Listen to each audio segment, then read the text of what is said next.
How would America look without Joseph McCarthy?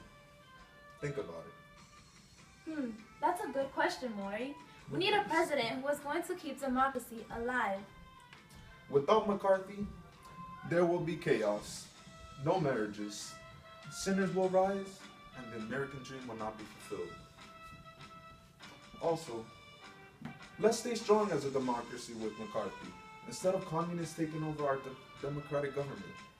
McCarthy has found many members who work in our State Department who support communism.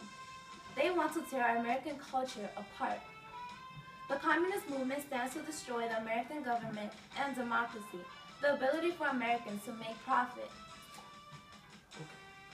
We need to re-elect McCarthy and stop the creation of a Soviet of the United States, an ultimate world revolution. Yes, the communists would be menace to freedom, to democracy, Christianity, and to America's way of life. Joseph McCarthy is the man for the United States of America. Make sure you vote for him. Salute.